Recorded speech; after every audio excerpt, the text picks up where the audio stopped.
That's the theme music. Okay, hello there all. We have a good one for you today with none other than Todd Prescott, the video vault keeper of the Sasquatch Archives. I think you're going to enjoy this edition today. And, well, let's get on with it, shall we?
Okay, without any further ado, let's bring out the man of the hour himself, Mr. Todd Prescott.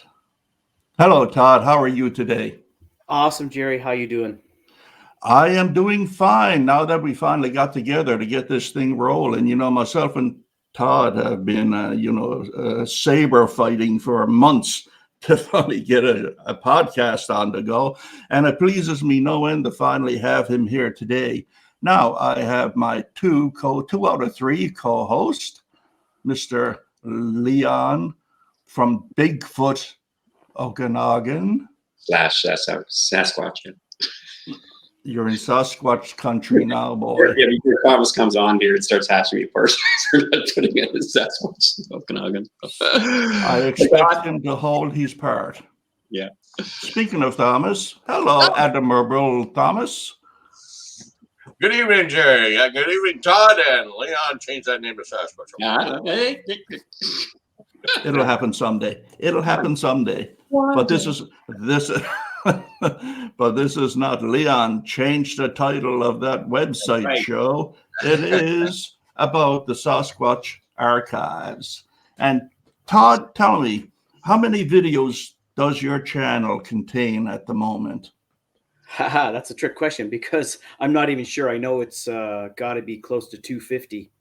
I don't know the count because I just keep uploading every couple of days and the number just keeps growing and growing and growing. But I think it's around close to 250. Definitely. Well, that's good. Well, but because, with that attitude, it becomes a labor of love. If you're so busy doing it, you don't have time to sit back and reflect. I think that's pretty cool because a lot of people get hung up in the numbers. Numbers are everything, Yeah. I get hung up in the history, Todd. That's a great collection. And you put things up that even I was personally involved in 30 years ago that I never saw. Well, that's awesome that I can do that. And that's the whole point is to, bring it to the masses and especially the people that are passionate about it. That gives me a great joy to know that there's stuff that has been lost seemingly and then refound. And as I always say, I have to give thanks to people like Thomas, because he was there for longer than I was. And he's helped me along the way in more ways than he actually knows. And just even behind me right now is one of his books. And I have all of them, of course. But, people like John Green and Renee DeHinden, all those people have been instrumental in developing the Sasquatch archives, whether they realize it or not. Of course, Renee had passed on long before I thought of the Sasquatch archives. John Green was aware that I was collecting stuff, of course. And then other people like Larry Lund have been very kind. Gene Robinson, so many people, Jamie Wayne, Dustin Sievers. The list goes on. So I have to thank those people. And as I always say, I'm just a vessel. I just have the ability to put it out there. And I'm glad that people are enjoying it. And I could care less how many videos I have, as long as I keep the momentum going and bring as much as I can to the people who enjoy it. For those of you who have never been to Todd's site, I'll just show you for you now. This is what it looks like. It's the Sasquatch Archives.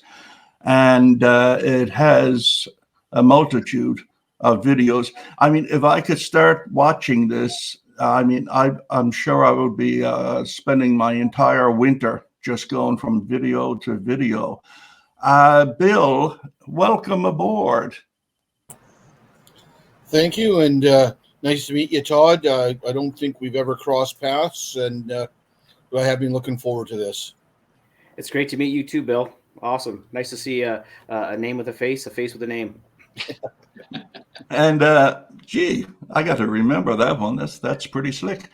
And he wasn't kidding about the contributors either. Here's his contributor page. The print may be too small for you, but you'll recognize a lot of those names if you've been in the Sasquatch world for more than 2 years. And if you don't recognize them, well, then you better get out and do some research, because you're missing out. And Gerry, that's an incomplete list. I ran out of. YouTube has a limit. They have a limit of how many characters you can put in your about. So I could add another 20 names, but they won't allow me. So I'm gonna have to maybe rotate those names or get rid of the verbiage above that, so I can fit in all the names. Because you saw Thomas's name is not there, and it should be. So my apologies, Thomas. Oh no, you can be sure Thomas noticed it wasn't there. Well, I saw him. I expected to get a phone call. Put that list up again, will you? It'll be no, added. Thomas, your name isn't there. It's not? No, it's not. No. Well, the people that you see there actually have somehow gave me a video. Thomas, wink, wink. That's a hint to shoot a video, shoot something that no one's seen my way, and then you make the top 10. No. That's how it works. That's scratch my back, I'll scratch yours. Networking, yeah. Todd, how does the Eastern provinces rate report-wise as compared to the Western provinces? Well, interestingly enough, we have a longer history of reported, documented sightings, because the West was settled later. So if you go back into newspaper archives, you'll find a lot of historical accounts from the mid 1800s, which do predate what was going on in BC and Washington State. Of course, the Native people, or the Indigenous First Nations people of Canada and the U.S. and the West, I think that they probably have a richer history, because it was more recognized compared to some of the Eastern First Nations people. But as far as today goes, it's pretty close. There's a lot of stuff going on in Ontario, Ohio, Pennsylvania, New York State. Those are the three biggies right there, or four biggies. Did I do four? Yeah, I said four. Three U.S. states: Ohio, Pennsylvania, New York, and Canada, Ontario. But Ontario obviously is not the only place. Quebec, although there's a language barrier there. If you don't speak French in some parts, you won't pick up on those reports. Yeah, it's pretty active. Yeah. BC gets the credit, for some reason it's got a rich Indigenous people's culture concerning it. I think that's the difference. Well, doing these podcasts, you come to the realization that there are a lot more podcasts based in Eastern states and Eastern Canada. And everybody blinked out on me, but they're coming back. You can run, but you can't hide. And there's a lot more states and provinces in Eastern Canada with podcasts than there are in California, Oregon, Washington, BC, Alaska. It seems like it's really caught on with the Easterners. I think it's because we're more technically advanced in the East. As proven by my screen just blinking out. Yeah. Case in point, it froze. And that never happens in the East. And the 4 seniors you have here, we have our own pallet of care. Well, what I recall, I grew up in cottage and wilderness country in northern Ontario around Bancroft.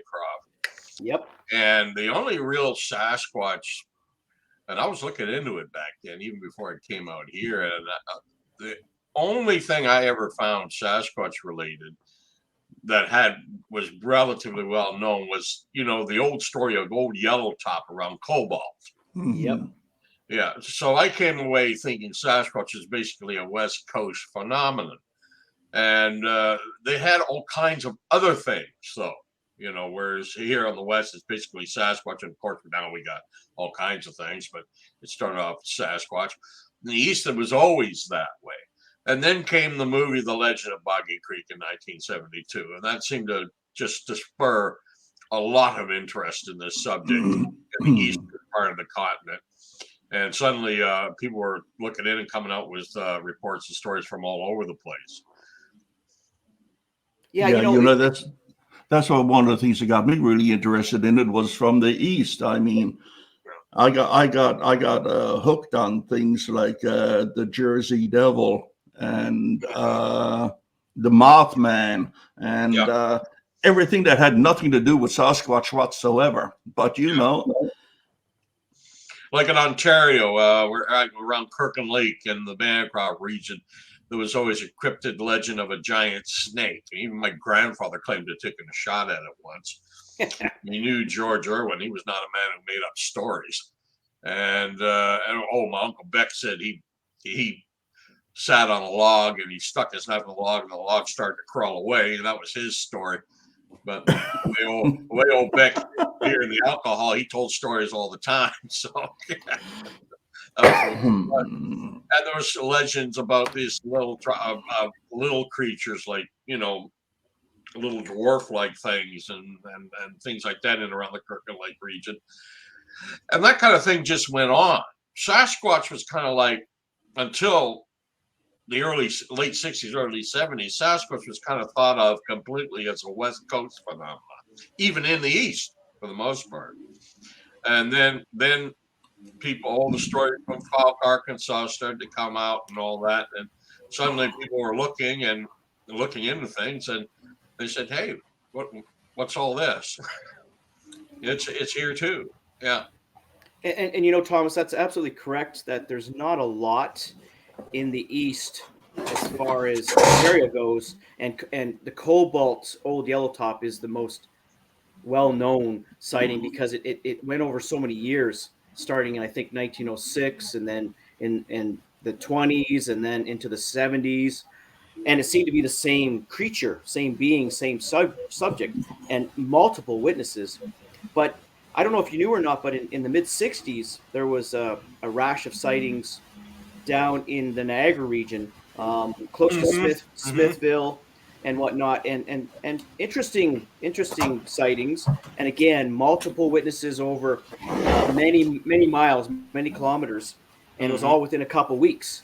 But if you weren't reading those local newspapers in Beamsville or Smithville, you would never have heard of those things because they're such small communities, and it was only covered locally, as was the case back then with anything like that. It wouldn't make the national press by any means, especially not in little small town Ontario. So there was some stuff happening before 72 when The Legend of Boggy Creek came out, but as you so poignantly said, it wasn't available to the masses, and it really wasn't in the public consumption in any way, shape, or form until mass hysteria came out with the Legend of Boggy Creek.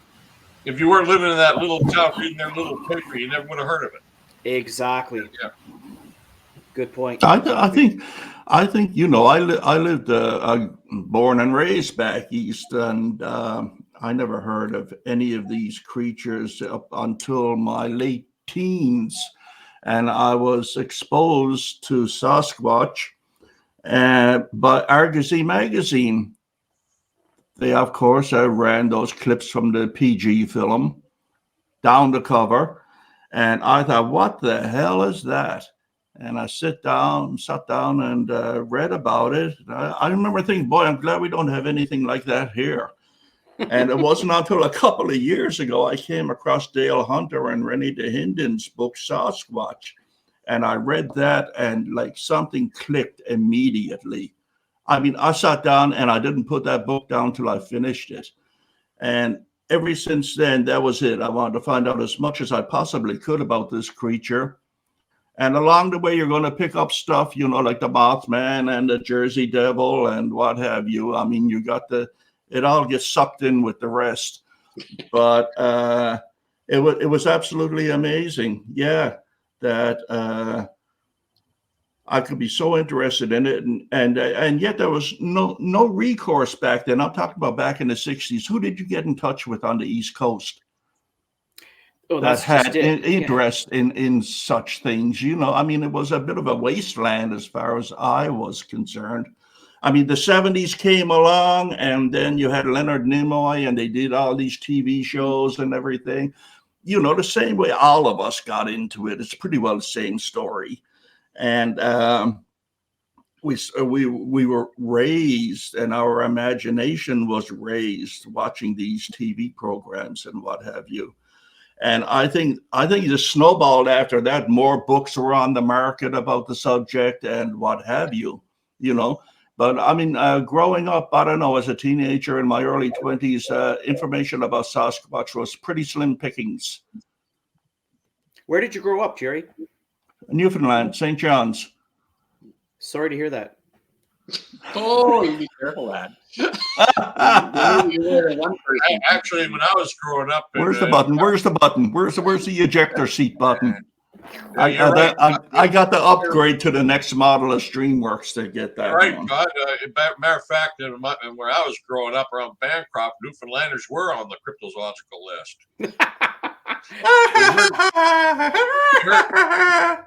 We had sightings, but half the people didn't believe it. And you thought you were going to get an invite to Thanksgiving, didn't you? Oh boy, you screwed that pooch. Yeah. Okay. Now getting away from the West Coast for a moment. Todd, tell me about your adventures in the West. Okay, so my adventures in the West, it's every Sasquatch researcher's dream, I would think, to get to British Columbia because of all the historical context that's there.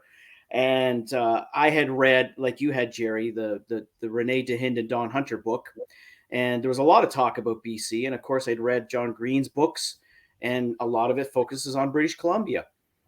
And even Roger Patterson's book delves into stuff in British Columbia, and Ivan Sanderson's stuff. So it was just the Mecca, the place to go. And I'd always wanted to get out there, and the opportunity presented itself in 1995 when some people that I went to college with, music college, had a need for a drummer. They were playing in a band, traveling out there. So they called me up and said, "Hey, you want to join our band?" And I said, "What time do you need me to be there? Because I'm in my car right now, heading west." So 95, I got there, and I started living my dream. I was playing in a band, which is something I love to do, getting paid for it, traveling around the entire province, north to south, over to the island. So as you know, bands play at night. They perform at night, usually 10 o'clock till 1 or 2 o'clock, depending. And I would wake up early in the morning and go out researching. And Thomas would know some of the spots I went to. Terrace was one spot, Prince George, on the island, Campbell River, Port Hardy. Nanaimo's not really a hot spot. It's a tourist spot. And then all through the Okanagan Valley, of course, Harrison Hot Springs, Agassiz, Hope, Yale. I went all over the province. And then there's days that we weren't working. I would drive out to explore. So it was a dream come true. So I was there for a little over a year, and the band disbanded because the singer had married the guitar player, which is always a mistake. Don't do it. And so the band fell apart, and my then girlfriend's mother got sick with cancer, and she was back in Ontario. So we had to pack up and head back to Ontario. It was unfortunate, but that's the way it went. And then, pardon me, in 97, I planned to go to Bella Coola because, again, in the Don Hunter, Renee DeHinden book, Renee specifically notes that Bella Coola, in his opinion, would be the hot spot of Sasquatch activity. If you wanted to see a Sasquatch, in his opinion, that's where you go, Bella Coola, which is central coastal British Columbia. For a long time, it was fly in or sail in only. But then the local people built a road from the main highway. They actually built it themselves. And so I planned this trip, and I called Renee in 97, talked to him about it, because Thomas will confirm his name and his number was in the phone book. So I was able to look it up because I ripped out a few pages in one of the BC telephone books. Don't tell BC tell. Ripped out a few pages and brought them with me in case I ever needed to call those people. And I called Renee. And I spoke with him for a while. And at that point, he was pretty jaded about everything and a little bitter about everything. But he strongly advised me to take a handy cam, video cam, which I had planned. And he said, Thomas does his accent best. But he said something like, you have to take a camera because that's how we're going to prove these things, catch them doing something that is not normal. So I went out to Bella Coola. I flew to Vancouver. And I got on a charter plane to Bella Coola, and I spent 2 weeks in the mountains in Bella Coola. And so after that, I didn't see Sasquatch, but it was quite an enriching experience. And then I continued to go back to BC for many years. But I will say in 95, I called John Green because I went to Harrison Hot Springs. And of course, this is predating cell phones. I went to a phone booth, found Green's number and called him.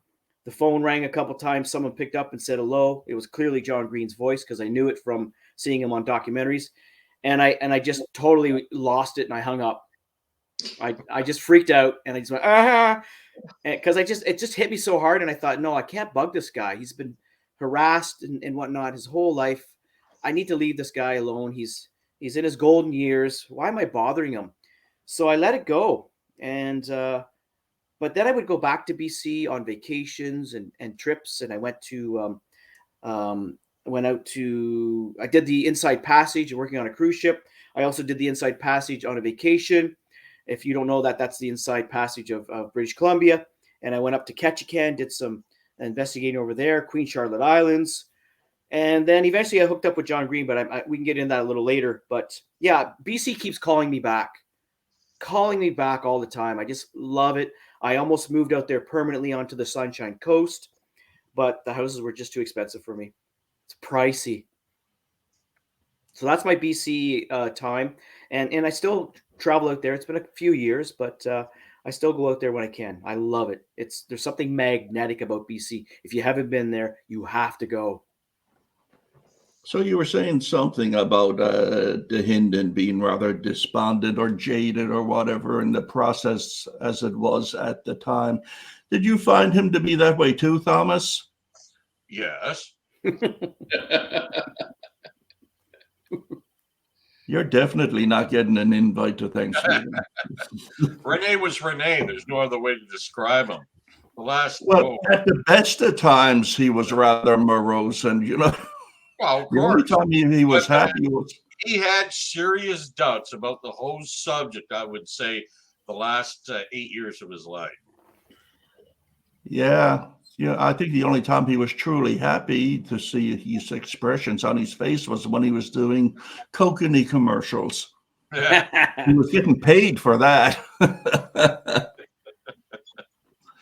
And Renee was downhearted because everything he did, he never, ever, ever had a good sighting himself.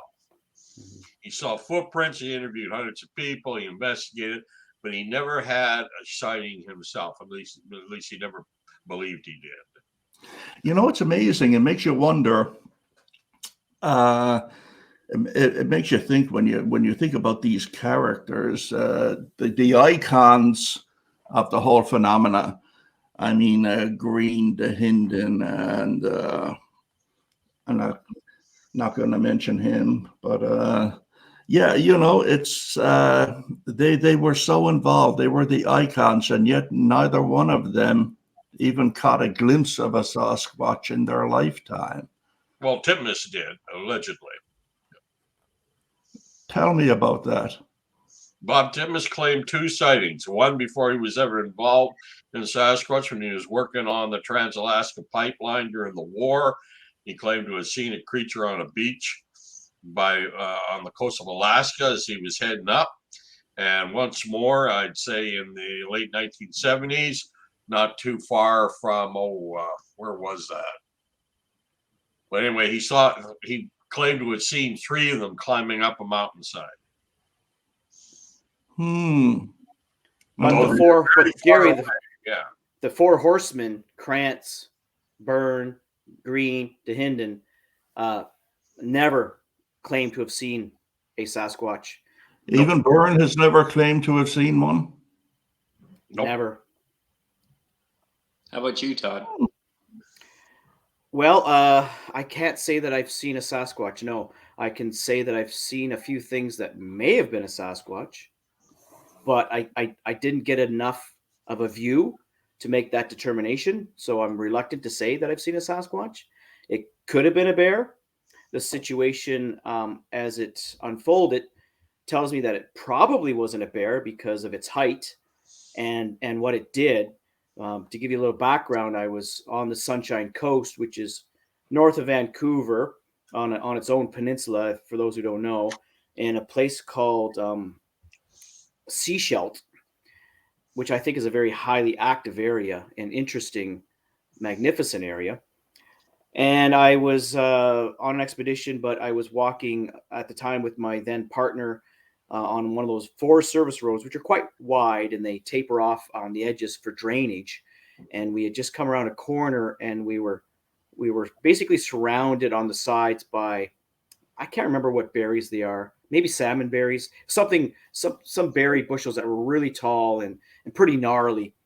And so as I came around the corner, and I had my handycam ready, trust me, my handycam was always on and my button was ready to hit record, came around the corner and I just caught a flash of something. And really I just saw from what maybe had been a shoulder and the side, and it just literally went through these bushes like it was nothing. And you could see the bushes parting, like something was going whoosh, whoosh, through the bushes. And these bushes were probably 10 to 12 feet tall, I would think. And what makes me wonder if it was a bear was because, again, the side of the road tapers off. So the side of the road is not at the same level. The road is built up, and because they build the road. So there's probably a good foot or two of just gravel and whatever they used to build these Forest Service roads. And so whatever it was pretty tall. Could it have been a bear standing up eating berries? Yes, it could have. Could it have been a bear parting those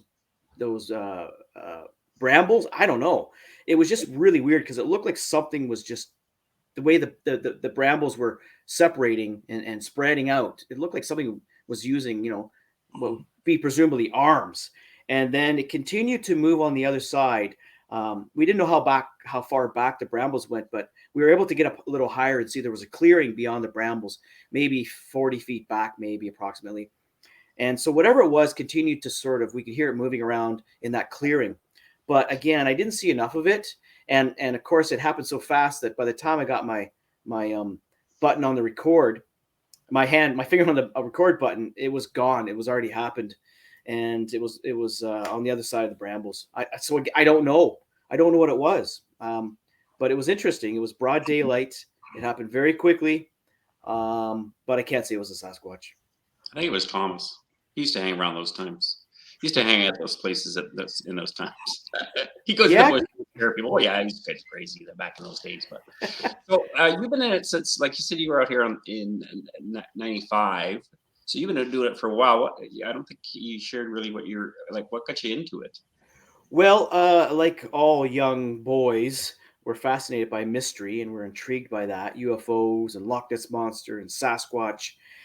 And of course, in the 70s, like someone mentioned, there were the shows In Search Of and Mysterious Monsters and those documentaries. So I saw those as a child. And you may remember at the time, our public school libraries had amazing 0-100 sections with quite a mix of, again, UFO, crop circles, Bigfoot, Loch Ness Monster, things of that nature. A lot of cryptozoological type books, some Lauren Coleman stuff, some Daniel Cohen stuff, even the Green and Dehinden stuff made it into those public school libraries where I'm from. And, library time, I'd grab a book and go, wow, this is fascinating. Magazines like Discover, Omni, they had articles in them too. I don't remember seeing True or Argosy. They weren't really typical public school library magazines. But just reading about it when I was a kid, I became fascinated with it. And then in the late 80s, I had an opportunity to actually go out on my own. And that's when I started my field research. It was in the late 80s. Todd, when you were here, did I take you to the Jacko site and the? No, we didn't have time to do that. Oh, okay. When I came to see you, I was on a bit of a tight timeline because I was aside from stopping to visit you, I was visiting with Murphy. Mm-hmm. Wanted to see his museum, which was in Yale at the time, and then I believe it was in Yale. Does that Yeah, it was in Yale for 2 years. Yeah. So I went to see that, and then I had to make my way to Greens because I wanted to scan as much as I could. So no, you didn't get to show me where that all supposedly happened, but maybe one day. I did get to stop at Ruby Creek, so I was there, not with you, but I did stop there and took it in. It was quite a thing to see. And we all met at the restaurant there in Agassiz. You, myself, John Green, I think a number of other people. Zachariason was there and stuff. When we were listening to alleged audio. Yeah, Darcy may have been there with us. There was a couple times. Darcy was there. Yes. There's a couple times where I took everyone out for lunch or dinner. And then Bill Miller came the second time. That's right. Yeah. But yeah, we had some great discussions there. It was a lot of fun. It was quite amazing. But yeah, but the first time I met you, Thomas, would have been when I stopped in at your place in Mission. And then I think it was maybe a few months later when I was back at Green's place to do more scanning, and that's when I invited a bunch of people out for supper. Just as a bit of a thank you and to talk to people and have a little powwow. Yeah, okay. I couldn't remember if I took you to those places or not. Or you offered, but it just didn't fit into the timeline. Yeah. But one day I'll take you up on that offer if it's still available. It might not be after this podcast. We'll see.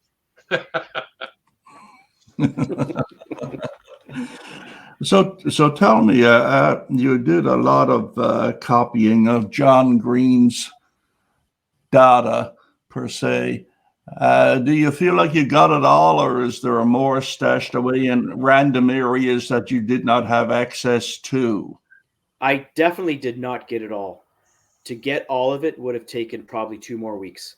In total, I spent 16 and a half days with John, not all consecutive days, but in total 16 and a half days.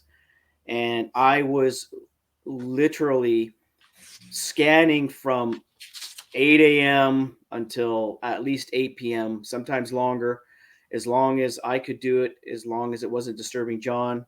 We would break for lunch. We'd go for walks, sometimes for dinner.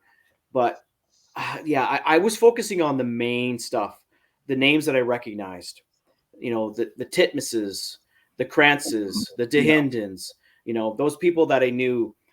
And there's a lot of people that John Green kept in contact with, or they just wrote once or twice over his lifetime, and then you never heard of them again. So I didn't really focus on that material because I didn't really think that it would be as beneficial as some of the other stuff with the main researchers. So trust me, there's a lot more that I wasn't able to get because of time restraints. And then I realized that there was one file that I didn't know it had fallen underneath. And Thomas knows how he had everything filed in his cabinet. And one of the files, which was the second folder of the John Green and Renee DeHinden correspondence, had slipped under, and I didn't realize that. Someone else discovered that after the fact, after I'd already done everything. But they graciously shared it with me, because I'd wondered, why is there really nothing in Green's file from 1967 October? There's hardly anything there between him and DeHinden. You'd think there'd be a lot. It was a very, magical moment in research history. Yeah. And I thought, well, maybe someone stole it, because it seemed like some things were missing from the file. At least it appeared so. But maybe just stuff got passed around, or in this case, it slipped under.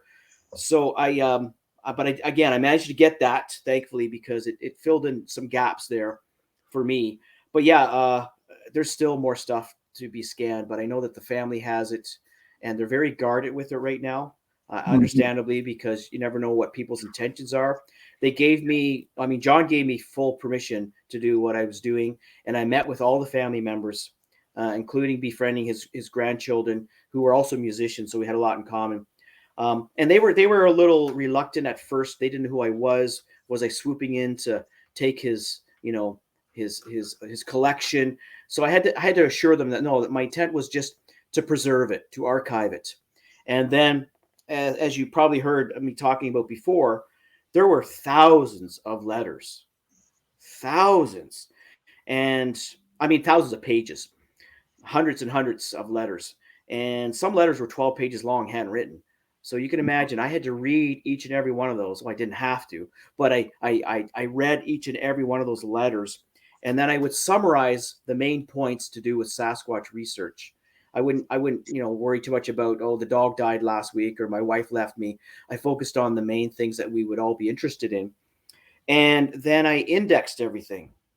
So there's so many entries that I indexed, and it took me 3 years, and I'm not exaggerating. It took me 3 years, at least 3 hours a night on weekdays, and then double that on weekends, reading through everything. Then there were photos, slides, negatives. Then there were the cassette interviews, everything from Roger Patterson interviewing Beck to John Green interviewing Glenn Thomas, and everything in between. Ostman, there was so much stuff. So it's all cataloged, and I'm slowly but surely sharing it on the Sasquatch Archives channel, on the Sasquatch Archives Facebook page. But there's just so much to share. It's impossible to share it all, and there's a lot of stuff that your average enthusiast wouldn't be interested in, but people like Thomas and you gentlemen would be interested in those letters that seemingly don't really mean anything, but in the bigger picture they do. So I've got to ask you a question, Todd. One of the things that I bug Thomas about a lot is preservation of his material. We always jokingly say, the Thomas Steenburg Memorial Museum. And one of the great things that I feel was sad is when Rennie DeHinden died, basically all his stuff got shoved into a shed and is presumably rotted away. Have you done something for yourself so that in the future this material is preserved for future generations? Well, I think the Sasquatch Archives YouTube channel is part of that.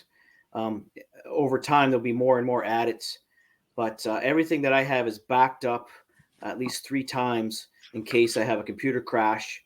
And I've got a few people in mind when that day comes where I'm circling the drain rather quickly. I've got a few people in mind that I would pass it on to so they can preserve it as well. Whatever doesn't become public by then, it will go into the hands. Now realize I don't have any original stuff. I only have scans. So the originals are still with the Green family. And in is it the Kilby Museum, Thomas? Yes, Kilby Museum has quite a bit of the John Green. Yeah. So I haven't made any formal plans yet, but my wife knows what to do if I were to die tomorrow.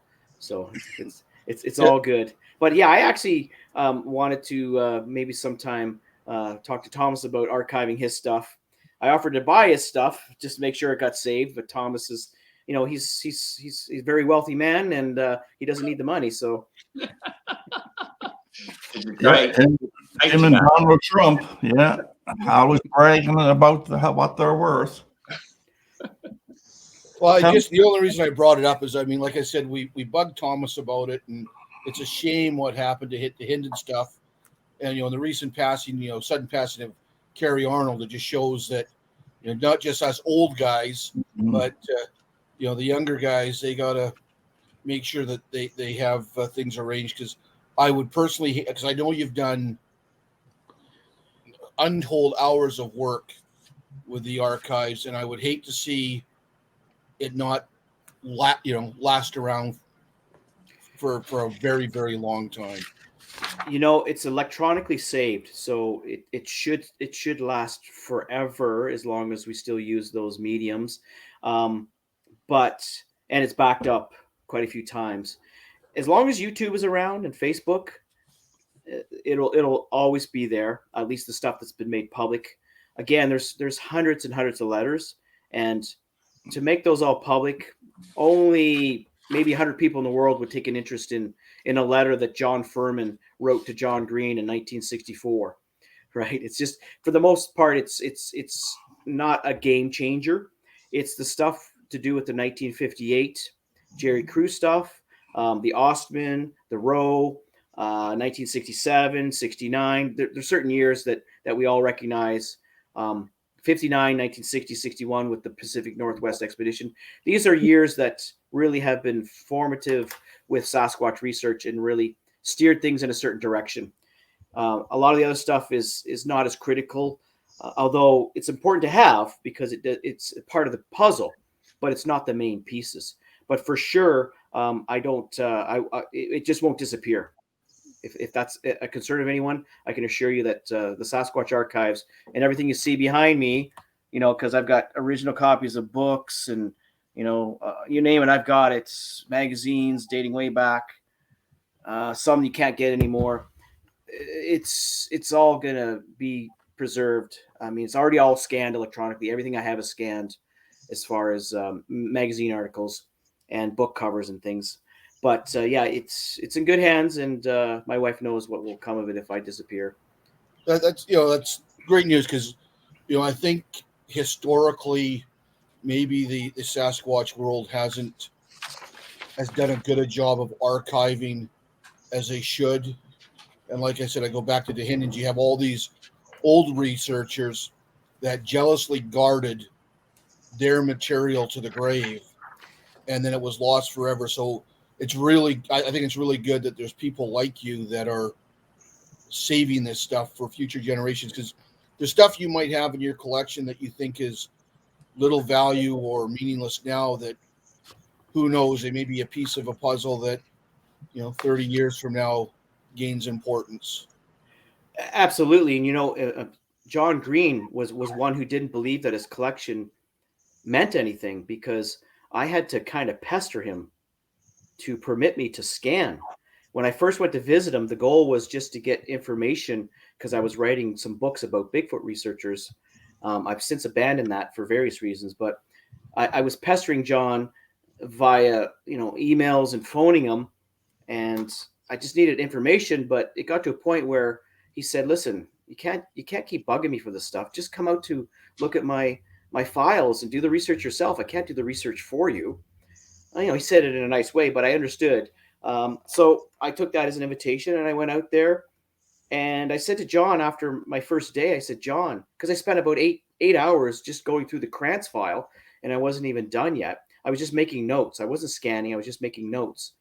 And I said, "John, your stuff really needs to be saved. It needs to be digitally saved." And he said, I don't see the value in that. It's really, until Sasquatch is found, it's useless.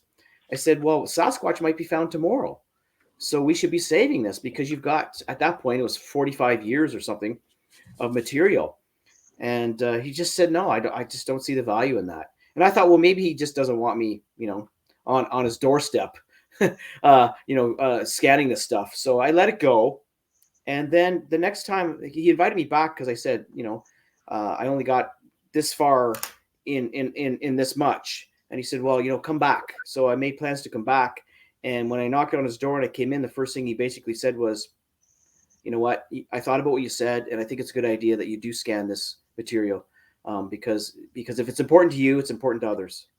Well, I'll tell you what, Todd, if it's proven eventually that the Sasquatch was never nothing more than mythology and folklore, it has to be cataloged for that too, because it's important Exactly. mythology and folklore.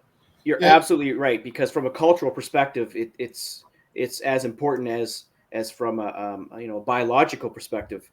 So it influences cultures, it influences people, but yeah, I know that there's a lot of people with collections, and some people that brag and boast about their collections, but they're not really sharing any of it, and that's a shame. I know DeHinden was very guarded with sharing information, and that ultimately was one of the reasons that him and John Green went different ways. But a lot of people, they get so busy with their life that it's hard to find time to share it. Just what you see behind me, it takes hours just to put all those things in sleeves. Thomas kind of laughs because his books are all used and they're dog-eared, and they got mud from out in the field. And my books, I'm more of a collector of books. I've got copies that I use that are pretty banged up, but then I've got pristine copies that are all in vinyl, like book savers or comic book savers with backing board, and they're all labeled, and I have them all scanned. It takes time. It takes a lot of time, but it's worth it because, I can share in a video format. I can share like movie posters of Bigfoot. I can share book covers, magazine covers, so people can see. They can see what's out there, and I think it gives the research more credence, because people go, Bigfoot. You know what? There's a couple books out there, a couple of newspaper articles, a few magazine articles. What? There's thousands of books about Bigfoot. There's thousands of articles written about Sasquatch, tens of thousands of newspaper articles, and people go, are you serious? Are you kidding? There was a magazine article in 1929 about Sasquatch? What? Nationally syndicated magazine, Maclean's? What? They had no idea. So it's all about education too. So part of this is just educating those who can't fathom that there could be Sasquatch. But the other... sorry. Just to build on that, one of the I ruffle feathers sometimes. You hear about somebody that supposedly has the great picture or the great video that they have in their collection, but they won't share for whatever excuse. Yeah. And I've said, I don't care if you have a stuffed dead Sasquatch in your basement and you're not sharing it, then your research is irrelevant to the Sasquatch world. Yep. So any research that's not shared for public discussion, public review, public discourse is meaningless to the subject. And a lot of collectors or people that research that hide their material for whatever reason, at the end of the day, they're irrelevant to the research as a whole. What good have they done other than for their own ego, really? And I always point out to Da Vinci. They say that he designed a blast furnace and never did anything with the design, and it took Europe 400 years later to reinvent it. So there was 400 years where the blast furnace could have existed but didn't. So really, we talk about Da Vinci, as a great guy, but all of his designs that were never invented were irrelevant to the development of those different projects. And that's a great point. And that's why I think John Green was an amazing researcher, because not only did he have an open door policy where anybody could come to his house and go through his files, he also captured it in his books. On the Track of the Sasquatch, Year of the Sasquatch Files, Sasquatch the Apes Among Us, and then all the permutations of those books. And even up to his last days, he was still reading about Sasquatch, looking into it. And Thomas knows he had an open door. If you wanted to come by his house and go through his files, no problem. just don't take anything. It stays there. But he would say, you know, if you want to borrow this, you can bring it back. And you know, I see that in his letters from the 60s and 70s. They were exchanging information constantly, and he would loan out casts. He would mail a cast, an original cast to someone at a university, and then have to remind them, hey, you gotta send that back to me. Ask Thomas what happens when you break something he lends out. Well, I'm guessing a book. Thomas knows. Why do you share that with us, Thomas? What was the question? What happens when you break something that John lent you? Well, I wouldn't know. That was Bill Miller. Oh boy, you broke it. it was kind of a joke. We borrowed. You see the Gigantopithecus skull behind me here. Well, John Green had an original one when Grover first started making copies of his original Gigantopithecus skull design. And we were doing talks for the Sasquatch Days and Canada Day presentation for many years in Harrison Hot Springs. Late Bill Miller and I, and John loaned us the skull. And Bill was always kind of a fast driver, so we'd load all this stuff in the back of his truck, and he wouldn't slow down for the speed bump. The thing go and Bill was actually handing all this stuff back to John, and I helped unload it. And Bill joked, said, I know we smashed it into 1,000 pieces, John. That's joking, not knowing when John opened up that box, it really was broken. The jawbone part. You did break it. What?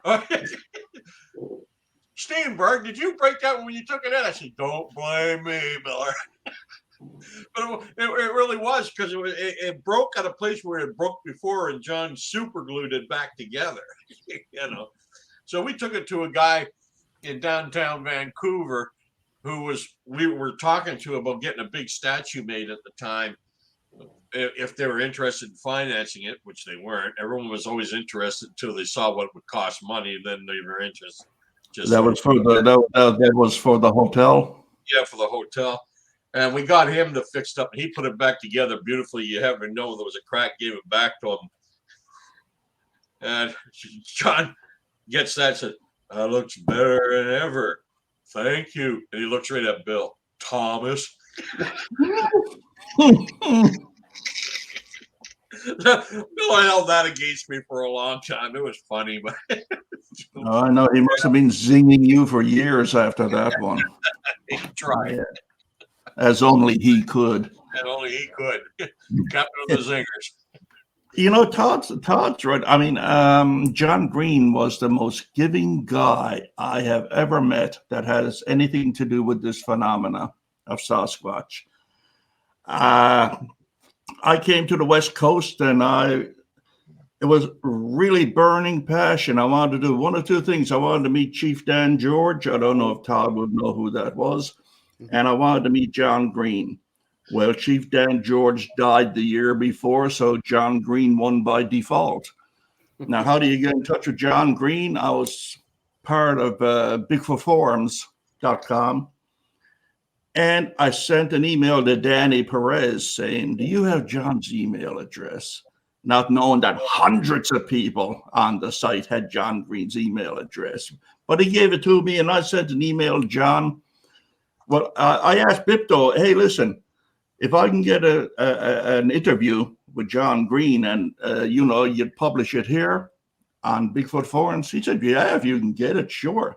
So anyway, I sent John Green an email, and I said, John, I'm with blah, blah, blah, blah. And, I'd like to come over and talk to you for a while and just put it on tape, Well, I was in the afternoon. That night, I got a reply from him, an email. And it boiled down to, sure, why don't you come over tomorrow morning about 9:30? So I said, yeah, I was on my merry way to, Harrison Hot Springs the next morning. I arrived there promptly, too nervous. I was there like an hour early. I went and knocked on the door a half hour ahead of time, and John opens the door. I said, John? He said, Gerry? I said, yeah. You're early. I said, yeah, I am a bit early. Come on in. Brings me in, says, sit down there, pointing at the sofa. I sit at the sofa, and John is like, what the hell do I do with this guy now? June is saying, John, come and finish your breakfast. And so John picks up one of Chris Murphy's books, who got me turned on to Chris Murphy, by the way. And he said, here, read this. And he threw it in my lap, and he went around the corner to have breakfast, But he came back after he finished his breakfast a half hour later. And I was there till about 1:30, 2 o'clock in the afternoon. We talked inside and out. Well, the interview itself is on tape in a number of places. But I mean, he was so, like, he wanted to preach the Bible to people, and he wanted them to know the truth. He didn't want them to go off half-cocked and half-baked, which is something that a group of us here are trying to bring back in style again. Don't go off half-cocked on the subject. Do your homework, do some study, and, try to attack it in a scientific manner. And all of us who knew John Green knew that that was his thing, And he was a good friend for years after. He was a good friend. That's how open the guy was. He'll take a stranger in he never saw before. It could have been an axe murderer, except I didn't have an axe in my hand. And he brought me in with his family and sat me down in a chair and just talked to me all day long, kind of thing. So I had to love the guy for that. I had to love the guy for that, for his givingness, and he's wanting to teach. He's wanting you to absorb the proper things, not all the rest of the garbage that's out there, and to think for yourself. So, that was my experience with John Green, and I'm sure a lot of others had the same. I always had to do the dishes when I was there. Yeah, June made sure of that. Yeah, she always made me do dishes. I'd smile at John. John, you everyone else with you have to do the dishes. He never answered the question. He just smiled at me. Did he make you do the dishes, Todd? No, because I wasn't in the army. I have two memories of John that stick out, and I met him. I was lucky enough that Thomas arranged a lunch for John, Bill Miller, actually my whole family, and a couple of friends. And we met him at what was the Laughing Goat restaurant, Thomas. Yeah. And the first thing that just shocked me was, as we're talking, John had one of those old-fashioned boxes that used to use for memo cards, like recipes and that sort of thing. And he just plunks it on the table and says, take a look at it. And you open it up, and there was just full of little plastic baggies of hair and stuff that he had collected over the years, just sitting in there. And then the other thing that was from the same, and I fanboyed out, I'll admit it, I fanboyed out because I met this guy. But I had on the track a Sasquatch, which my grandmother gave me back in 1974. And that's what got me onto Sasquatch. And I asked him to autograph the book for me. And as he's trying to sign it, he was older and his hand was shaky. He sat there and apologized to me because his autograph didn't look like his signature. And it was like, are you kidding me? Like, you're John Green. Like, what do you mean? It's not you, right? And he was just such a humble guy. I mean, yeah, he was strong-willed, but the humility he showed was just something else. I have a question for Todd that I'm going to bug me if I don't ask you this question, and we lose time with you. Out of all the information and data you've mined, what sticks out to you the most? What's one of the most, oh my God, this is interesting shit? You know what? I don't know if I can pinpoint one thing, because when I started reading through the letters, it was just so overwhelming, all the information. And it was as if I was living through those moments. But maybe if I were to pinpoint anything in particular, out of the hundreds of letters that I read of John Green's. I think some of the communication between him and Bob Titmus regarding stuff that was happening in Bluff Creek and how Titmus had gone back to Bluff Creek after the Patterson-Gimlin film and what he observed, to see that in writing and in his own penmanship. And that really stood out for me. And I think too, to see Albert Ostman's scribbler, to actually hold that in my hands, I'll be honest with you, I don't believe the Ostman account at all, and I'm going to make a video about that, really highlighting some holes in that, and that's going to upset some people viewing this. But everyone's welcome to their opinion, and I certainly have mine. But to hold that scribbler, knowing that Albert had written that, because obviously he's so ingrained in Bigfoot Sasquatch culture, like an icon almost. So to have that there and to read, the bad grammar and all the bad punctuation as an editor, I was like, this is a nightmare. But it was so amazing to hold that scribbler. And I think there was one more thing that stood out, which was Thomas would know, and maybe Gerry and Bill and Leon know, that after the Pacific Northwest expedition, Tom Slick was funding the BC expedition. So there was Titmus, Renee, and well, actually it was just Titmus and Green, because Renee had since said no way, Jose. So Green and Titmus were being financed by Tom Slick, and there came a point where Titmus wrote Tom Slick and said, "You shouldn't pay me anymore because I'm not finding anything. So take me off the payroll, because I'm not giving you anything of value." And I thought, for all those people who accused Titmus of hoaxing and just in it for the money, why would someone who, in their eyes, was a scammer, a quack, why would he say that to his financer? Why would he say, I don't want you to pay him anymore, like take me off the payroll? If he was really going to milk Slick for anything, he'd be fabricating evidence. Mm-hmm. And it's so easy to fabricate Sasquatch evidence, mm-hmm. especially when the person's not there with you. You're just mailing them saying, "Oh, I found this, I found that, I saw this, I saw that. I experienced this, I experienced that." But Titmus did none of that. It was all matter of fact. So that was, not that I doubted Titmus, but a lot of people do because of what Burns said. And the whole thing with the moose hair, which was determined by someone who had nothing to do with analyzing hair, by the way. And so Titmus got a bad rap for that. Unfair too. But I think those three things are the three things that stand out, other than the fact that just the whole collection of things that I looked at with John Green, it was just overwhelming.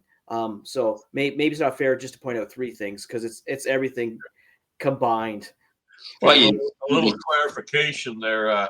Actually, Renee really begged Tom Slick to be able to go up there and join Titmus in what was called the British Columbia expedition. But Titmus said, "You send that Swiss oddball up here, I'm out," because Titmus couldn't stand him. Yeah. Couldn't stand him. Yeah. Well, there you go. I thought maybe and thanks Thomas for clarifying. I know that Renee was quite bitter by what happened in 1959 with the Pacific North and Byrne coming into the picture and things like that. They all were. Yeah. And I know that Renee and Titmus were at odds for sure. So yeah, thanks for clarifying that. Well, especially with the Indian and the pony and the big pile of pony poop incident. Yeah, which is hearsay, right? Yeah, hearsay from several sources. Yeah. Yeah. Todd, I want to talk to you about bias. What's your criteria for what goes into your collection and what doesn't? Or do you have to find yourself tamping down a bias and saying, I don't know if I want to put this in with the rest of the videos, but... as far as bias goes, I hope I don't have any. I'll gladly accept anything that someone sends me. And, Eric Beckjord was a researcher that a lot of people couldn't stand, didn't agree with. But if you look at my channel, there's at least 2 videos concerning him, and one that is outright, in some people's opinion, ridiculous, where he's analyzing the Patterson-Gimlin film, and he's talking about seeing faces on the back of Patty, alien faces, this and that. So, Eric Beckjord is part of the research history, and he had a newsletter, and he was quite involved, as whacked out as he may have seemed. And so for me, I don't really, I hope I don't have any bias. I just post what I think people would be interested in. I even did a video concerning Bigfoot and UFOs, and I have my own thoughts on that. But, there's a lot of stuff that's out there that's controversial. There's different camps of research camps. You've got your flesh and blood people, you've got your paranormal or woo people, and you've got people who are teetering on both ends of that. You've got the UFO or involved with Sasquatch. You've got the people who believe that Bigfoot are evil, and those who think they're forest people. So I try to stay neutral with what I share. I may have my own personal thoughts, but my channel wasn't designed to just give one aspect of the research. So you'll see stuff that has Jack Lapsaritis giving a presentation, and that upset people. I mean, when I put the Beckjord stuff up and I put the Lapsaritis stuff, people were upset because they said, "Oh, this totally taints the research." You know what I think people don't understand is that you can't have the yin without the yang. You can't have a healthy debate on something unless you're willing to debate something. I mean, kindly Uncle Voldemort, which is what Beckjord used to call himself in the latter years, was just a total opposite of John Green. Yeah. And yet they were friends. Yeah. They were friends. Yeah. You hear Justin, well, don't you say anything bad about Eric. He's a friend of mine, So. Yeah, and I asked John about that because I was surprised because of all the hate for Beckjord. And John said, I've always gotten along with the guy. I don't agree with his philosophies, but he's always been kind to me. After I had to yell at him to stop calling me at 3 a.m, everything was fine. And that kind of that educated me too, thinking I could be friends with someone who I don't agree with. Yeah. And I have that in my daily life. People don't agree that there's Sasquatch, and those are my friends. So why would I shun them? And why would I shun someone's research philosophies? I don't agree with them, but it's what they see. It's what they experience. It's what they believe.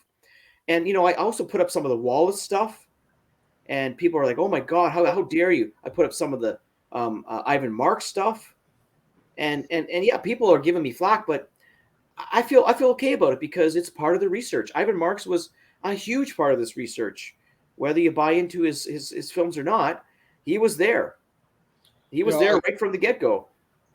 I agree with you totally there, Todd. I mean, you say you're an archivist preserving the history. And when you're preserving the history, you need to be unbiased and say, at least in my opinion, and go, this is what it was. Now you can it's fair to put commentary on it, whether you believe it or not. But no, I do take my hat off to you because a role of an archivist is preservation, not filtration. Mm-hmm. That's so true. So I like to think that I'm not biased in any way, shape, or form. I mean, obviously there's some stuff that maybe I'm showing bias because only a handful of people will be interested in that. And is it worth my time to spend hours making a video for 5 people? Now, I will get around to some of that stuff, but I'm focusing on that which will appeal to most people right now because I want to draw in as many people to see the channel as possible because I think that's going to educate people. The more people know about the rich history of the subject, the more they'll start to second guess what their personal bias may have been. That's the ultimate goal, is to reach as many as possible. Well, I don't mind you putting that stuff up, even if I totally disagree with these guys. I still got along with most of them back in the day, and I thought they were nuts, and they were. But it doesn't matter. It's still part of the history. And I loved it when you put up that one. I remember being there. We're all talking about Beckford after he got kicked out of the post. You know? Yeah. And he's marching up and down the outside, passing out leaflets saying how afraid the whole community is of him telling the truth and stuff like that. Yeah. Wearing his ET mask. You know what I like about this collection is that I find it invaluable, just totally on a personal level, especially for us guys who can remember the incidents and events that are depicted in some of those videos. So it rekindles in my case, the enthusiasm I felt when we first discovered this subject for the first time. It's like taking a walk down memory lane, looking at a lot of those videos that are quite old by today's standards. But then so am I. And that's so true, Gerry. There's some stuff that we watched as children and it disappeared, and then we see it again because someone put it up on YouTube or shared it somewhere. And I know exactly what you mean about rekindling that joy. It's like getting a new girlfriend, right? It's like, wow. Don't tell the old one. Yeah. So I felt that way when I first saw the BBC 1968 documentary, Bigfoot, America's Abominable Snowman. I went, oh my God, I'd never seen that before. And it was rumored to have existed. And some people denied that it existed. And then there it is. And it just opened up the floodgates for other stuff, including, well, how did that come about? What's the history on that? And then that just opened up so many other possibilities of other things that have been seemingly lost and forgotten. And that movie is what got Meldrum involved in this study. That's also what a lot of people forget, Todd, is everyone always wonders why Roger Patterson never went on with his plans to make his own documentary. That's because that documentary replaced it and became part of that. Well, that's just it. The BBC jumped in and made a documentary, and then Patterson, Diatley, and the BBC made a handshake deal, that Patterson would give them his footage of Paddy and some footage of eyewitnesses that he had interviewed, and with the understanding that Roger could use portions of the BBC at his leisure, their footage from their documentary. So I still consider that Patterson's documentary because there's the BBC version and then there's the Diatley Patterson version, which hasn't come to light, hasn't been shared on YouTube or anywhere else, but people have it in their collection. I don't have permission to share it.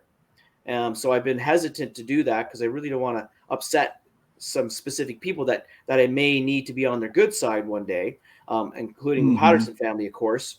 So, I'm sitting on this documentary that's just, in my opinion, so amazing, but I can't do anything with it.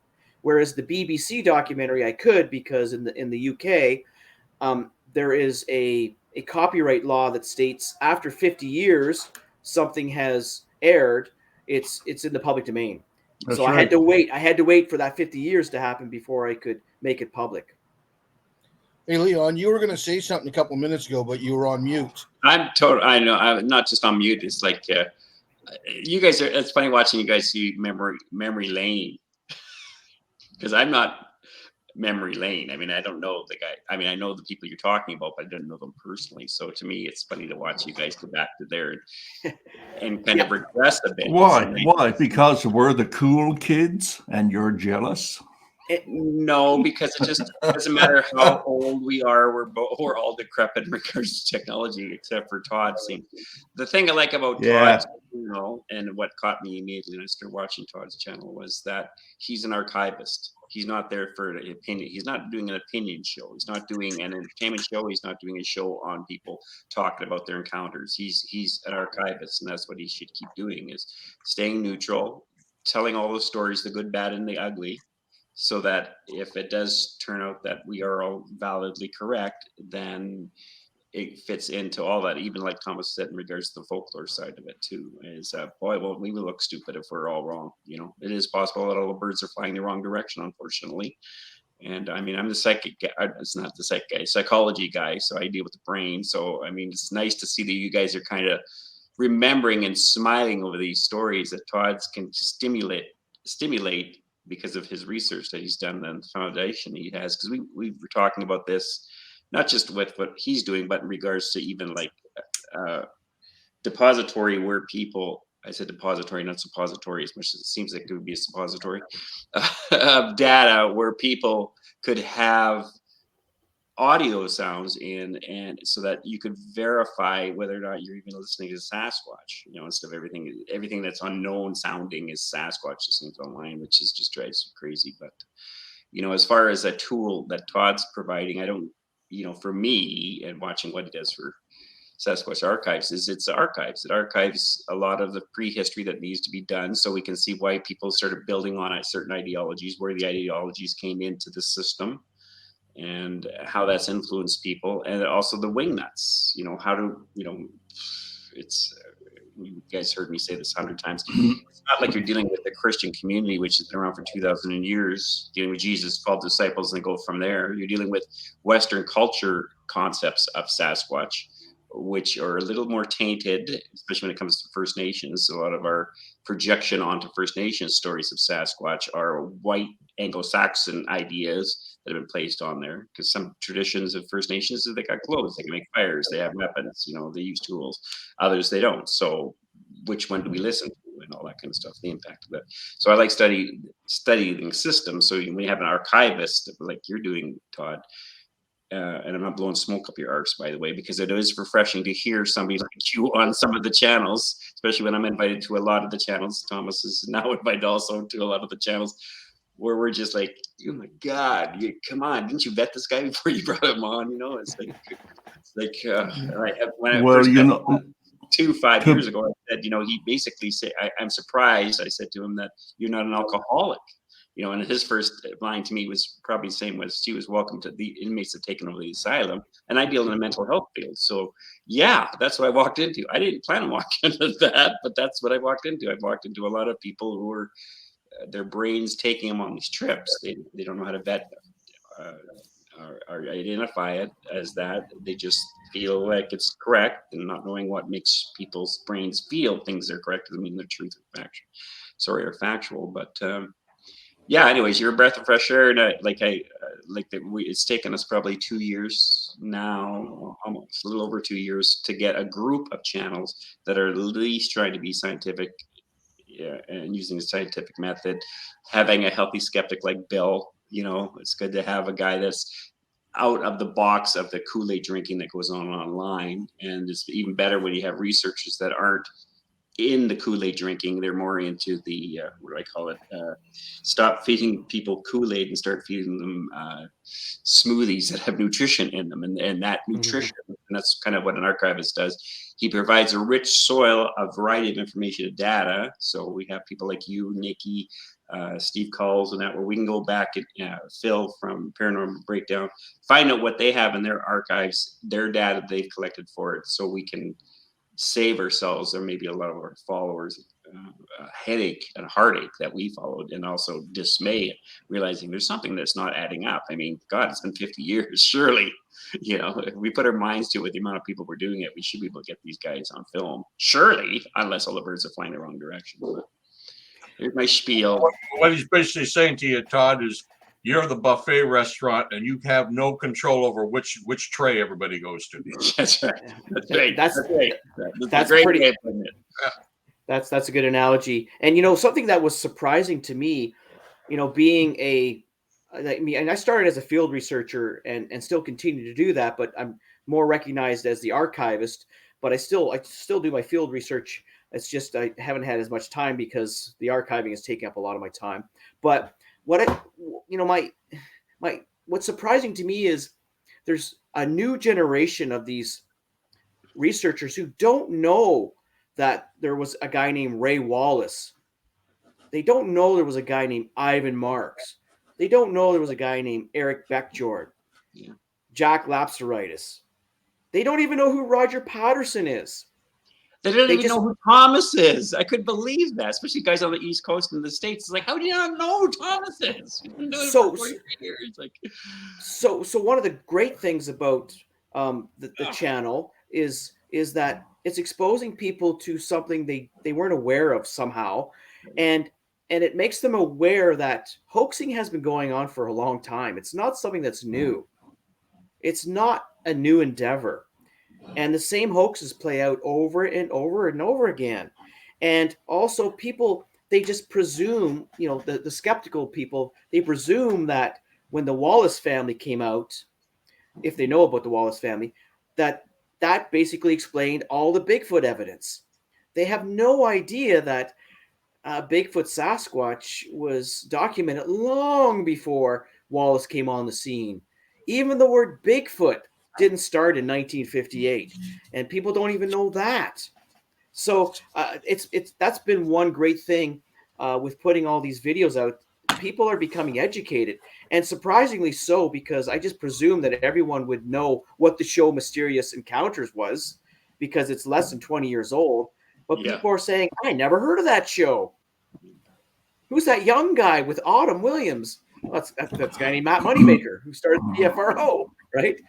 So I find that amazing, because I guess I've been around a little longer than these people, not as long as Thomas has, but I just boggles the mind, right?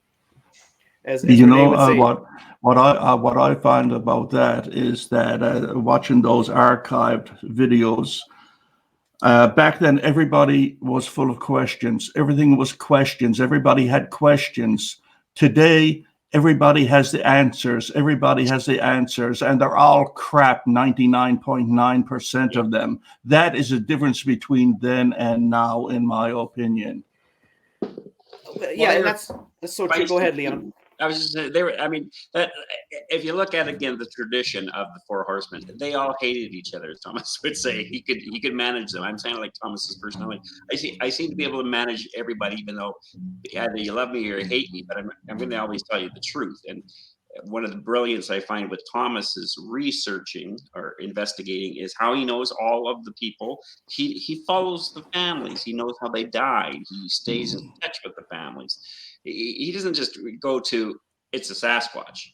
If you ever get a chance to go on one of Thomas's tours, like he said about like going down there to see Wacko or Jackal or whatever, get him in a vehicle and let him take you on a trip. I did that because he only lives 3 hours from where I live, and I went up and saw him and that, and man, it was just great. We went to all these places that everyone's always talking about, but no one's ever been there, and he has access to all of them, and you get this idea of being able to go back on site, the history of it. You can see it makes a huge difference to your psyche when you can tactilely experience a lot of this stuff instead of just hear it online. And then you're hearing this massive volume of Kool-Aid drinking, parroting that's going on, and of course the more we hear it, the more we think it must be true because everyone's talking about it, but no one's asking the question, how do you know?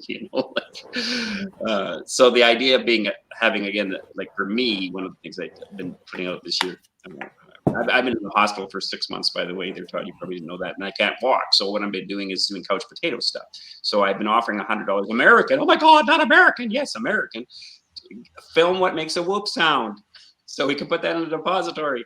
Film what makes a tree knock sound. Film what makes a coyote sound like a Sasquatch. Since everyone keeps mixing that one up there, because Thomas has seen it, I've seen it, Gerry has seen it.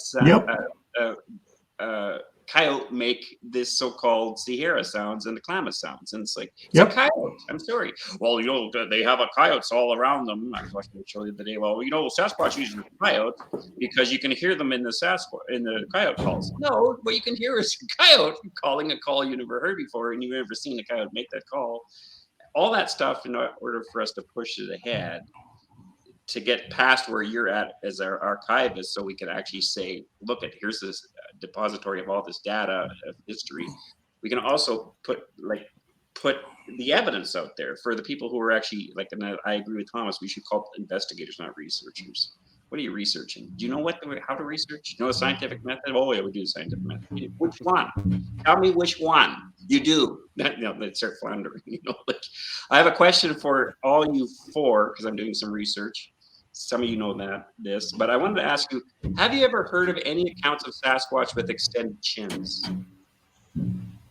Yes, chins, but extended chins. Not on the top of my head, no.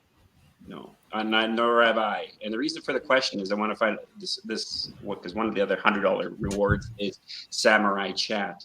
In order for us to have vocabulary, we need our heads positioned back farther than what reports are Sasquatch, which is a head.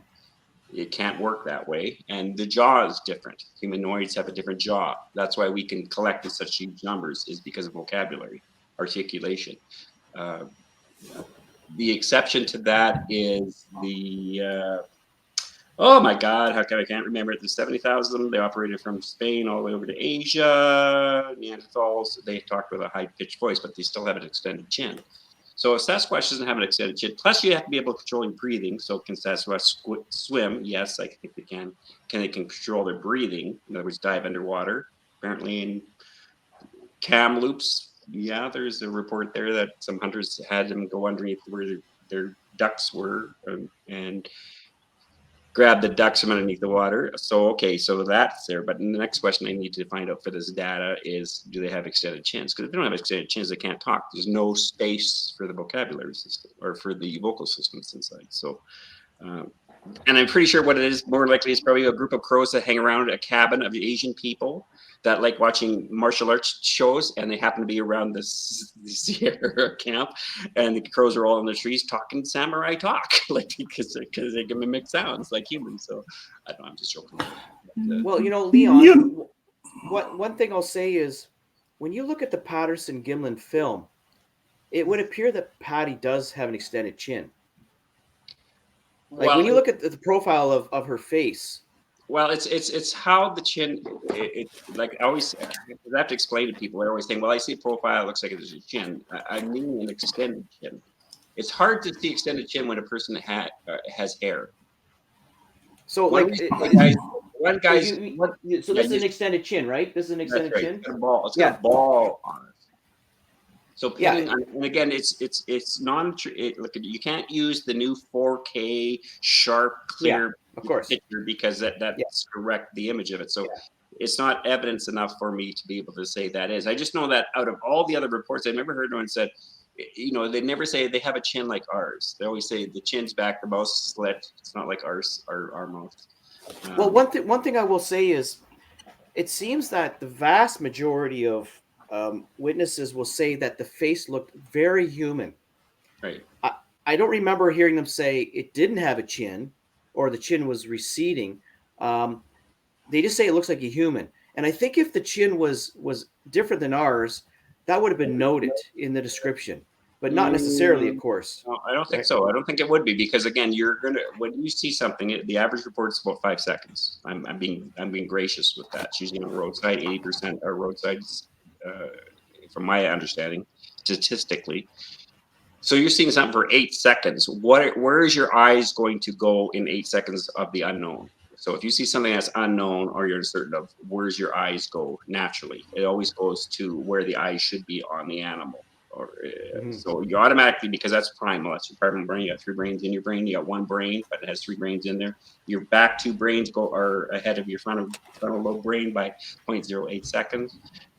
Your brain's processing the speed of light, going through all your files in your brain, all your archives in there. What am I looking at? What am I trying to process?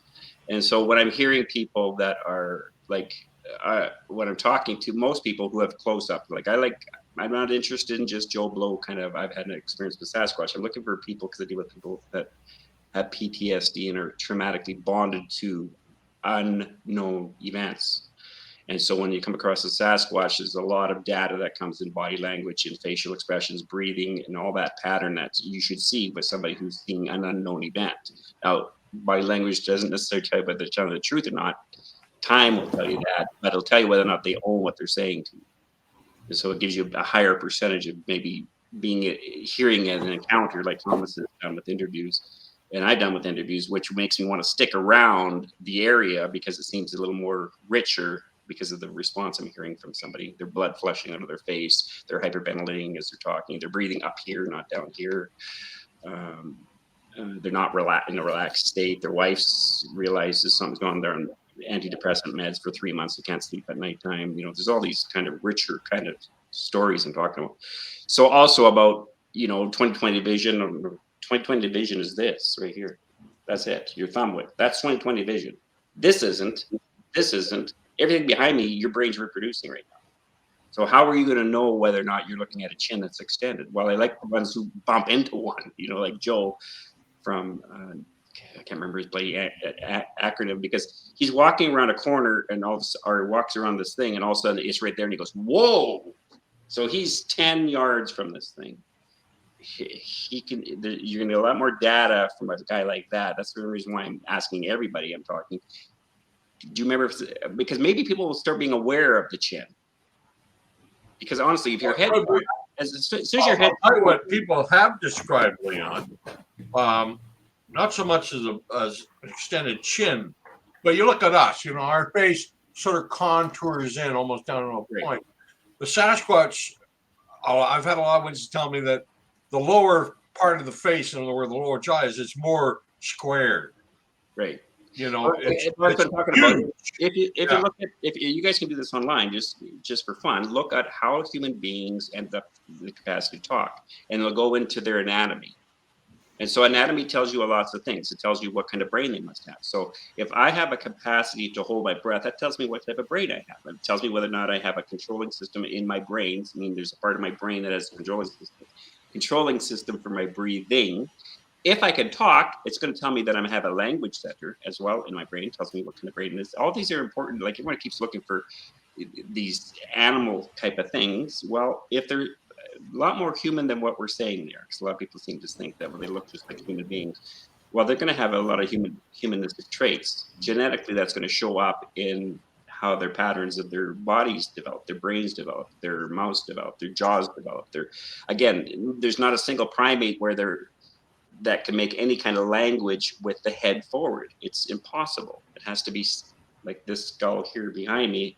The spine has to be right above the center part of the neck. And what Leon's talking about, back in the mid 80s, when I was still in university taking my anthropology courses, there was a debate whether Neanderthals could actually talk because of that. But, and I think just expanding a little bit on what Leon was saying is, you go back to, and you would know better than I would, Todd, but you go back to reports of the 70s and 80s, you never heard about the sagittal crest. You may have heard that the head was cone-shaped, but you never heard people talking about the sagittal crest itself. Then when researchers started bringing forward, and anthropologists started bringing forward the term sagittal crest and that sort of thing, more and more people started to see it. The same with the brow ridge.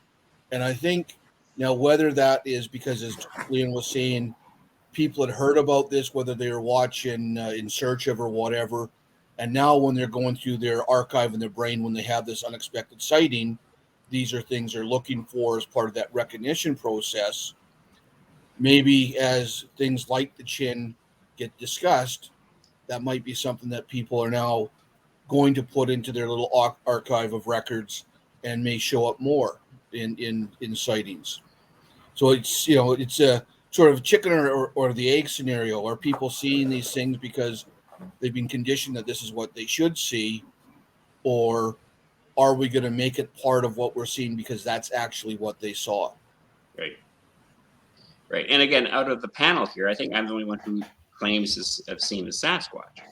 So, I mean, and what I saw wasn't like Thomas was the first person I told. And while I was interviewing Thomas, he thought it'd be neat to slip not by naming my name, but by telling the story. Well, I was just talking to a guy who said he saw juvenile Sasquatch on the back of a moose. I'm sitting behind my camera going, "You little stinker," But yeah, that's what I saw. Who am I going to tell that to? I work in a mental health profession. I deal with belief systems. This guy's crazy. Yeah, around a campfire, maybe after a few shots of whiskey. people talk about crazy things like that. But until I got a little 3-minute video here. I just wanted to play. I don't know if it pertains to what we're talking about. It probably doesn't, but I think it's kind of interesting when people talk about vocalizations and such, what the human body is capable of doing. When people say, "Yeah, there was no human who made that sound." A lot of you probably saw this video before, but this guy just floors me. I'm trying to get in touch with him as we speak. I just love this guy. I gave that video, buddy. I sent you that I'm video. not sure I sent it. You sent it to me, or I sent it to you. I'm not sure, but here it is anyway.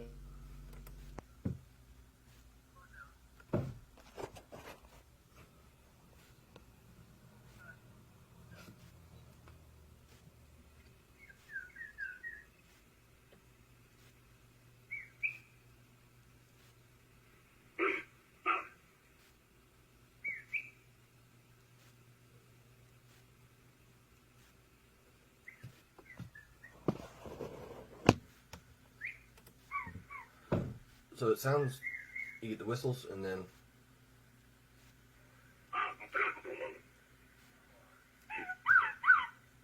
what really sounds like a pig mixed with a monkey. I mean, this is like my 4th attempt, but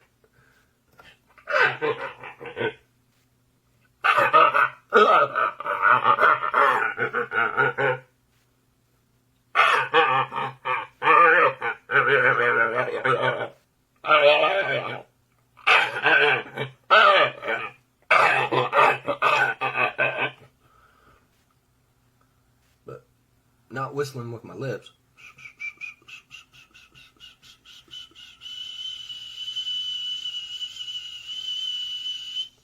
It'll take some work, but it's definitely one of the harder ones, but the kind of pig monkey sound, I feel like I just like bam, nailed it right there.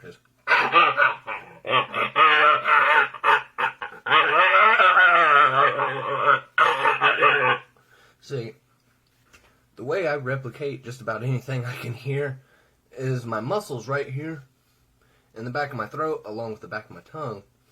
I'm able to kind of move the shape of it. And you'll find that when you make calls, depending on what kind of call you're trying to make, like, hold on. Hello, baby. So you got the ones that like, whatever. Jurassic Park. But these ones real easy to mimic. Just you suck in instead of blow out. You get that pig monkey sound. So again, not being a dick, but I can replicate these. So yeah, that was his breakdown. That was his breakdown of the Sierra sounds. And he's brilliant. And he talked about exactly what I'm talking about regarding the chin. In order for him to have the capacity to shift that stuff around that he has inside here to make those different vocalizations, you have to have a certain style of chin. You can't just have walk chin, flat chin. You can't have it. It doesn't work. Your head can't be forward. And when I came across his channel and reached out to him, I said, I mean, he's not into this at all because he just thinks it's all BS now. Because of what he, a lot of us that come across is, I think we have walked into too many, taken over the asylum, unfortunately. I don't have answers for the whole question of the Sasquatch show, so I'm still open-minded to the whole idea of trying to figure it out. But I'm not going to drop my brain into my head and then step on it and then say, well, that's a Sasquatch. Well, how do you know? It's that one part when instead of pointing and saying it's a Sasquatch, would you please tell us from the inside out what makes you think that's a Sasquatch for educational purposes?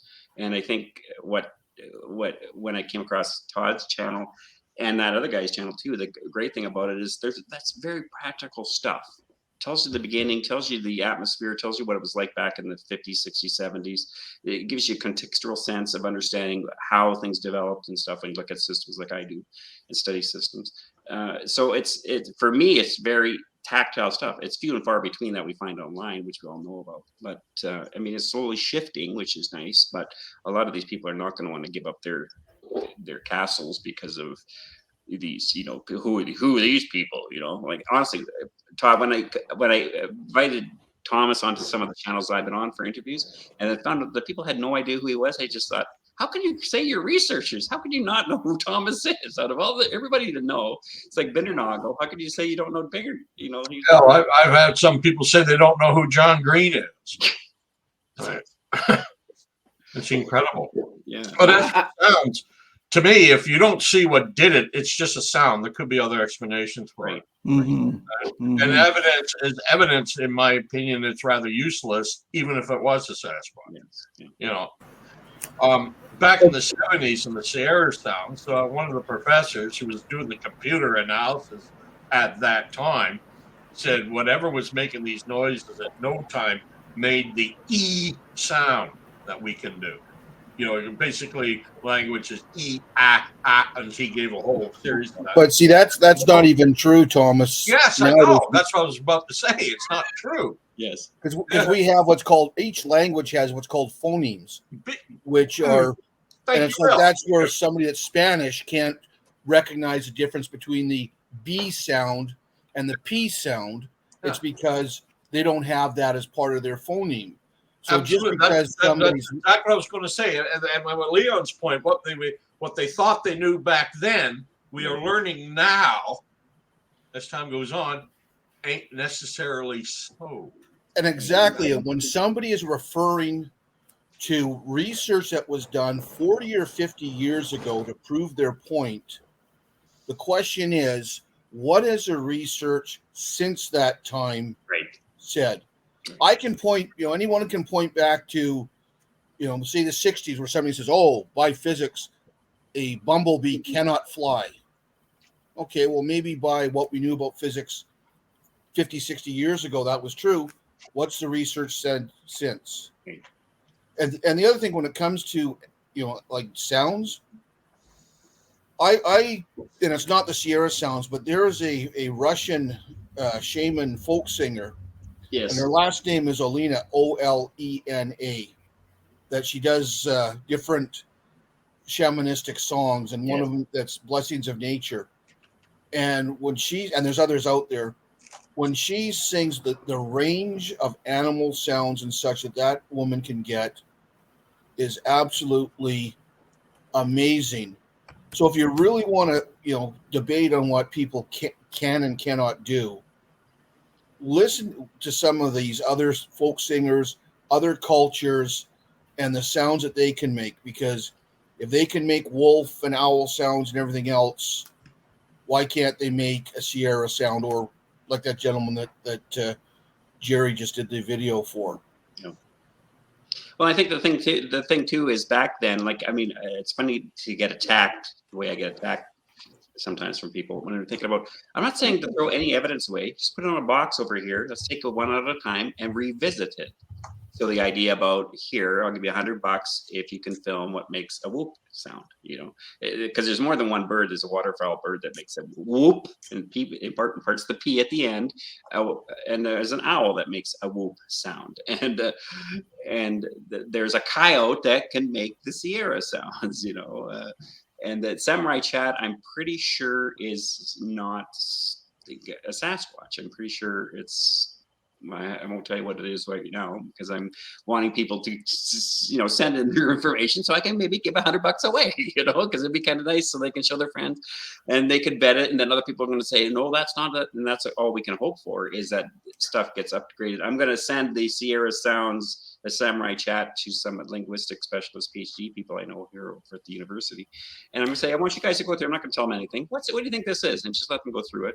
And I'm pretty sure they're going to come up with, like you said, modern technology of what we have today. Because all that, the idea is when Muldrum says about the scientific citizen scientists, or whatever we're supposed to be called, it's the same rules that the scientists play under. Who wants to be wrong after I spent $100 million on research and then find out I'm on the wrong path, I'm on the wrong train track? Boy, there's a lot of ego going to be stopping me from bending the knee on that one. But I have to bend the knee. I mean, everything I tell everybody, or everything you guys tell everybody, we always say the same thing to them. You have the right to release the hounds on me if I ever claim this is a Sasquatch. It's the scientific method. you don't release the hounds on me because or the Chihuahuas, we'll say, which are people who like people online. Well, Leon, how come you would never put your stuff on YouTube? You know, your Bigfoot stuff on YouTube, the good stuff. And I said, because you guys don't know the scientific method. Why should I argue with 300,000 people online that it's not a Sasquatch when you don't even know how to assess data to find out whether or not it is? So I'm not trying to be mean. It's not that people aren't intelligent. You drink the wrong Kool-Aid, boy, you're on the wrong path already. So, and you wouldn't know it, and you're going to react to it, and you're going to stay on that course. You know, again, ask yourself 3 questions, 3 good questions. What would you ask yourself if you were on the wrong side of history? That's what people need. You need to figure that out before the wrong side of history comes up and lays on and flap over in like Russia right now. How would you know you're on the right side of history? Well, you have to ask yourself 3, actually 5 really good questions. Never give people the answers to that because you have to come up with 3 good questions. How do you know you're on the right side? Hitler, sorry, we're off topic, but Hitler took the #1 country in philosophy, psychology, science, and religion, hook, line, and sinker with them. They were the #1 dispensing for all those 4 schools of thought to the world. How did he do that? Well, because he first became the authoritarian father, then he became their brother, then he went back to the father, and no one argued against the German father. You did what Dad said. And this whole idea of where we're at today has got nothing to do with politics. It's got to do with people's egos. That's what it is. Anyways, there's my rant. Sorry. And despite everything you've heard about these sounds, Todd, they are still worth archiving. Yes. In the record. Yes, 100%, including the guy who did the video who used to be into Sasquatches that did that. Yeah, and as far as the archives go, you know, there's an album I have over there that was released in the 70s called Bigfoot Sounds. Ooh, and nice. there's other sounds on there that you don't hear on the CD versions. And of course, we have Scott Nilsson, a cryptolinguist who has looked at it, but he's not a linguist. He's a cryptolinguist. So I think it's wonderful, Leon, because I was going to commission someone to have a listen to those, someone who has a true linguistic background, to look at that, because they need to hear that because they're the specialists, and then get back to us and say yay or nay. There's language there or there's not. Because what we just saw, and I've seen that video before several times, that guy, to me, it doesn't sound quite the same. It's similar, but there's other aspects that I don't hear him doing. And that doesn't mean that the Sierra sounds are legit. It just means if you're going to replicate, then you need to replicate it and not just half-ass it. And in my opinion, he's half-assing it. Well, he's only done it 4 times too at the time, right? Plus his wife at the moment, he's smoking a cigarette, he's doing it casual. Yeah. But some people are going, okay, well, he's proved it to be fake. No, he hasn't. We need a linguist to look at it and determine whether it's actually a language. And we have to bear in mind too that there was more than just Ron Moorhead there. There was 4 other guys, if I'm not mistaken. Plus they brought in Alan Berry, a journalist. And now no one really saw what was making those sounds, and that's the crux. And that's the thing. If you're not seeing the vocalizer, you can't say it was Sasquatch. It was actually Alan Berry that made the original recordings. Right. So that's the thing. It wasn't just one, because Ron Moorhead gets a lot of the flack, right? Because he's one of the only remaining living people that were there, and people think that he's the one that hoaxed it. Well, Ron was sitting beside Alan Berry when they had the tape recorder running. So Ron wasn't making those sounds unless him and Alan were in on it together, duping the other 3 or 4 guys. So, well, it's not the person that has to dupe them. You're not in charge of your life psychologically as much as you think you are. That's a misconception human beings unfortunately have, is they have this idea that I'm together. No, it's called emotional energy discharge. You just have to have one person in a group of people and they believe something strong enough where they have an emotional discharge. Emotional discharge is where an energy from inside the body comes into the outside environments, where we get the phrase cutting the air like a knife. And you can hijack a whole entire group. Example of that is in London, England, when they had the lions had escaped from the London Zoo. They warned the general public, stay inside. Phone us if you have any lions, see any lions. 30,000 people phoned in saying they had seen the lions. The problem is the 30,000 people weren't aware that by that time they had caught the lions that had phoned in. So how did 30,000 people see it? So when you have an emotional energy discharge, or if you're in a small group of people and one person's already hijacked the environment, remember you got 3 brains working. Your primal brain's already connected up with this person to your right, who might be a girl that's freaked out over things emotionally. That's your secondary brain that's now engaged. You haven't even figured out what's going on. All you know is you have the creeps. You walk into a room, like when I've dealt with so-called ghost hunters. You walk into a room and they're going, everyone in the room, go in that room. There's something in that room. It really freaks us all out. I go in there. Yeah, I feel like the same freaked out feeling they're feeling. But I also notice there's a fan going on in the room, an overhead fan. It's going 146 decibels. Okay, well, that's what the problem is. You're hearing that decibels affecting your nervous system. You wouldn't know that if you're not told that. You're just, it's a fan, you know. So there's lots of stuff that can spook you when you're in the bush. And that's the thing that, I mean, I'm all about education. You know, the idea of mind speak. I've had mind speak. I've had being zapped, all these phrases people from the Bigfoot online scene are putting on it, but they're using the wrong definitions. Because clinically, all those can be explained clinically with clinical terms, not with, it has anything to do with supernatural or anything. So if I don't have people around me for my best interest, like Bill, who's the, you know, Bukwas skeptic that we have here, and Thomas with the rational thinking, where I've become an alcoholic by now. If it wasn't for him, I'd probably get right into the whole thing, to keep us kind of in balance. And this is kind of what I find is a little frustrating, but refreshing when I see people like you coming up with your ideas, you know, out of the box thinking, archiving things, not saying either way, just straight data. That works 1,000 times better for me. I'm only saying that. I am under the same standard I put under anyone else. I don't know. Like Thomas says, even if I saw a Sasquatch right now, right up from my place, and took a picture of it and it was blurry, it's not good enough evidence. I see the Sasquatch, though, you guys, I know, but it's blurry. So I gotta suck it up, you know. That's fine, Leon. Good boy. Good boy, patting on my little diaper that I'm wearing now in the hospital, you know. Hey, Leon, an excellent video, and I'm sure you've probably seen it and you've probably presented it. It's on Groupthink, is the video on the shuttlecraft disaster. Right.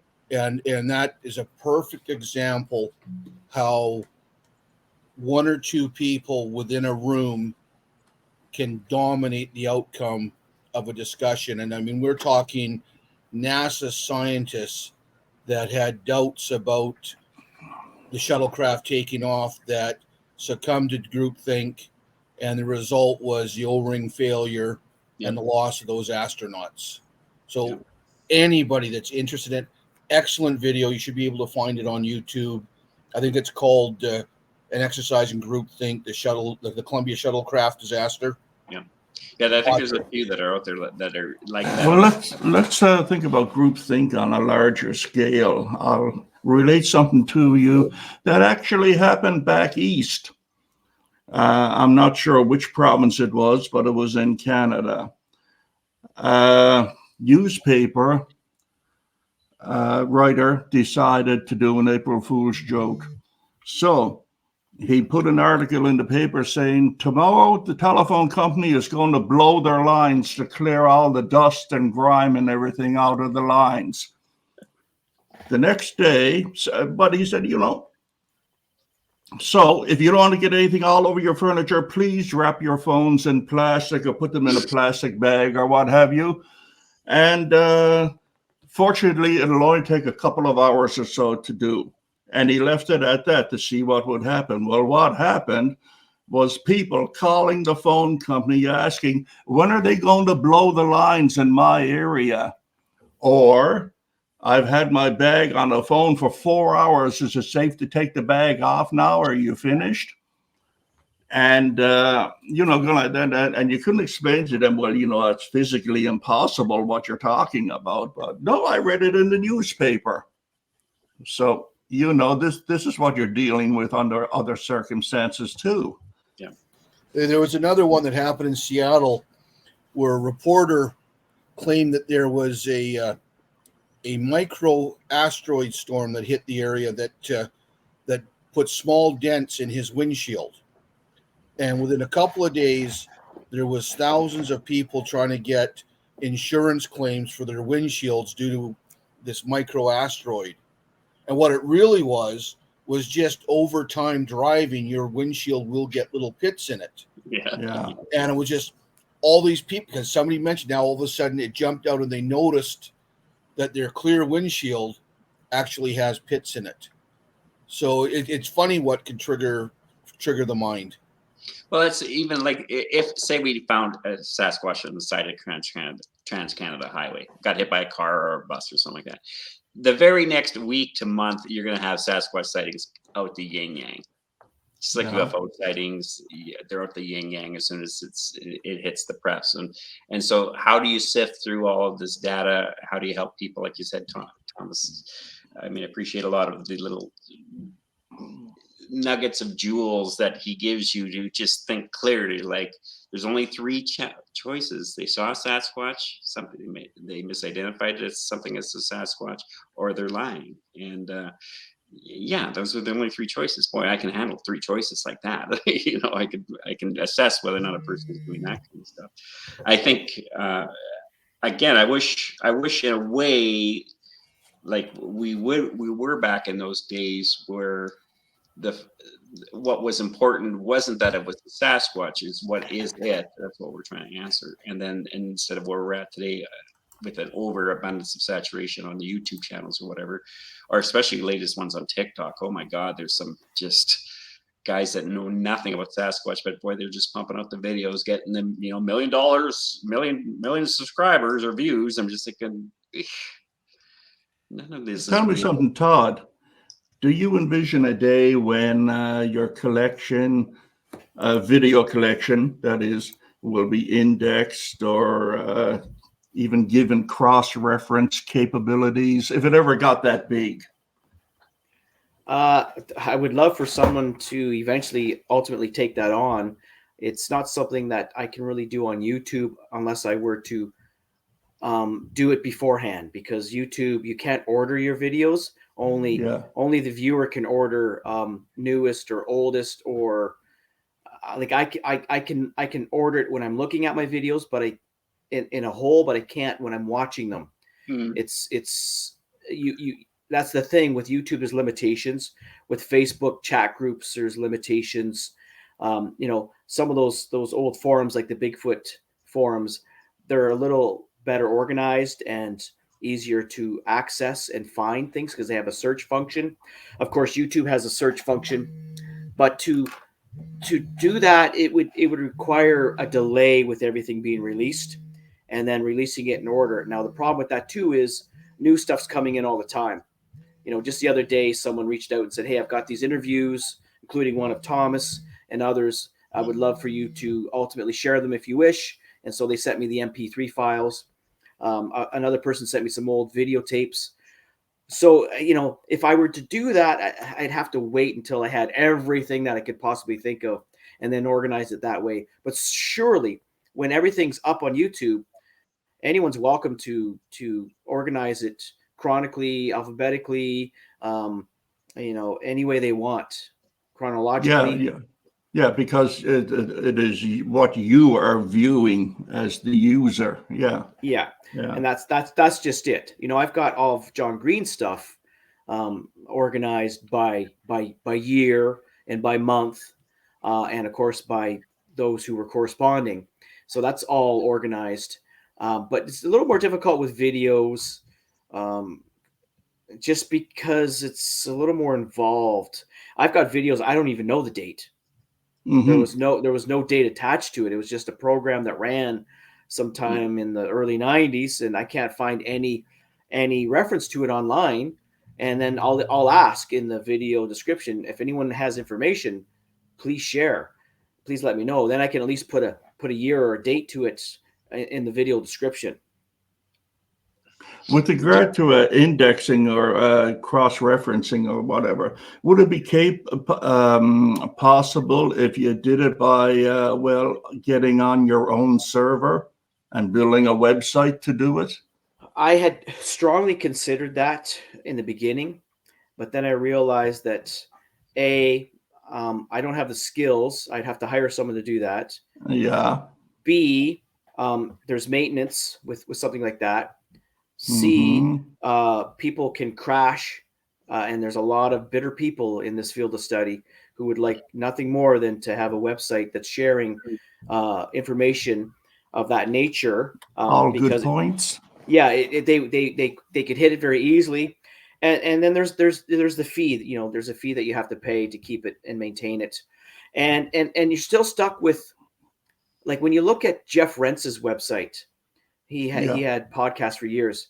There's just so much on that website. It's hard to find anything. It's overwhelming. And that's the problem. You know, I guess it could be organized, you know, letters, photos, but then it gets really hairy, scary. Even Sasquatch Canada. There's so much information on that one. With Chris Murphy's worked with Candy on that. Yes, I love that site. Great job. But there's so many hidden gems there. You wouldn't find them unless you really spent a lot of time. So those are the limitations with websites. So I thought to myself, well, YouTube is the new TV. It's more popular than Netflix. It's the most popular thing in the world as far as the media goes. So I thought, well, that's where you're going to get the most people viewing something. So that's why I opted for that. Websites are vulnerable. YouTube is not. At least it doesn't seem so at this point in time. It's never had a time where it's been down for any more than an hour or so. Websites can be down for weeks or months until you get someone to fix it. So that's why I've opted just to do it strictly on YouTube. Cool. You know, boy, I'm telling you, the time is sure flying by when you're having an interesting conversation. We're at the 2-hour mark right now. So I think we'll pack this one in for now, but this definitely requires a part 2. We can't just leave it here. There's much more to talk about. And I want to thank our guest, Todd. Please come back. Come back on a regular basis, man. We'd love to hear from you. I would love to come back. You take care of those jewels of Sasquatchery history there. It's that's a fascinating subject, and that makes you one of the most important sites on the internet for this media. Truly does. Yep. So I'll wrap it up for now then, guys. And to my co-host, pleasure as always. These are my bros here. And yeah, Todd, you have to come back again. I would love to. Well, folks, I hope you enjoyed the show. Just before you sign off, Gerry. Just before I sign off, Bill wants to say something. Yeah, for the people that have been affected by the hurricane Fiona, I've got my grandmother came from Port aux Basques. I got family in Newfoundland. Gerry, you probably have family near that area. Yep. Just remember them. Canadians are well known for our resiliency and our generosity. So, we're always good at supporting other areas of the world when they have disasters. Please support Eastern Canada. Very well said, Bill. Very well said. I was the Port aux Basques 10 years ago. My family's on the east coast of the island, but I do have family members in Nova Scotia too, and they got a real walloping as compared to Newfoundland. And but they're all safe and sound in my family. They've all did a safety checked in, make sure everyone was breathing and alive. And but our hearts go out to you guys, definitely. And so that's it for this show, guys. And we will be having Todd back again, most definitely. So hope you enjoyed it. And until the next time. Oh, and don't forget to like, share, and subscribe. Very important.